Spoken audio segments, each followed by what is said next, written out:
नमस्कार, मैं नैन्सी द्विवेदी और आप देख रहे हैं निष्पक्ष दैनिक खबर। नेपाल इन दिनों गहरे संकट से जूझ रहा है। राजधानी काठमांडू समेत कई शहरों में सड़कों पर हिंसा और आगजनी का नजारा है। नेपाल सरकार ने हाल ही में फेसबुक, इंस्टाग्राम, यूट्यूब, व्हाट्सएप और एक्स जैसे 26 सोशल मीडिया प्लेटफॉर्म पर बैन लगा दिया। सरकार का दावा था कि ये कंपनियां नेपाल में पंजीकरण नहीं करा रही और फेक न्यूज पर लगाम के लिए ये कदम जरूरी था।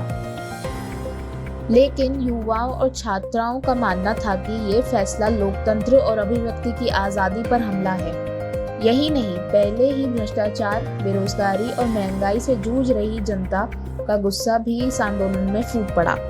जैसे ही बैन की घोषणा हुई, हजारों युवा सड़कों पर उतर आए। संसद भवन को घेर लिया गया और देखते ही देखते संसद भवन में आग लगा दी गई।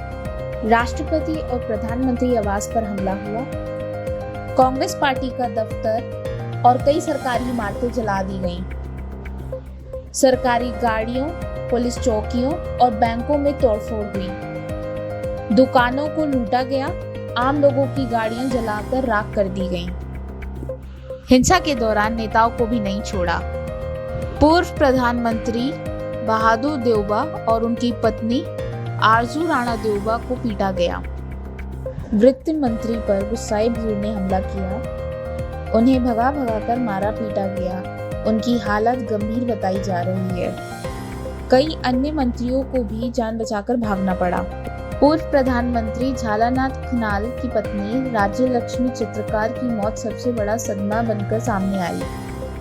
प्रदर्शनकारियों ने उनके घर में आग लगा दी और वह बुरी तरह से झुलस गई। अस्पताल ले जाया गया, लेकिन उन्हें बचाया नहीं जा सका।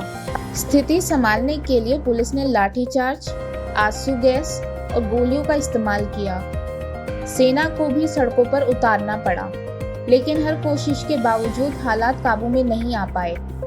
अब तक 22 लोगों की मौत और 300 से ज्यादा लोग घायल हो चुके हैं। सड़कों पर यातायात पूरी तरह ठप है। बाजार बंद हैं। खाने पीने की चीजों की भारी कमी हो गई है।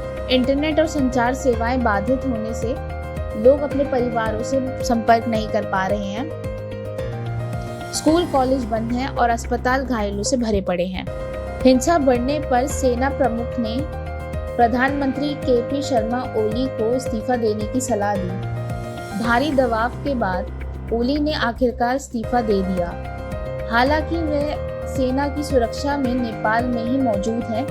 कई नेता हेलीकॉप्टर से देश छोड़कर भाग गए हैं। भारत ने नेपाल यात्रा करने से अपने नागरिकों को मना कर दिया है और सीमा पर हाई अलर्ट जारी कर दिया है। अंतर्राष्ट्रीय स्तर पर भी नेपाल की हालत को लेकर चिंता जताई जा रही है। असल में ये आंदोलन सिर्फ सोशल मीडिया बैन के खिलाफ नहीं था।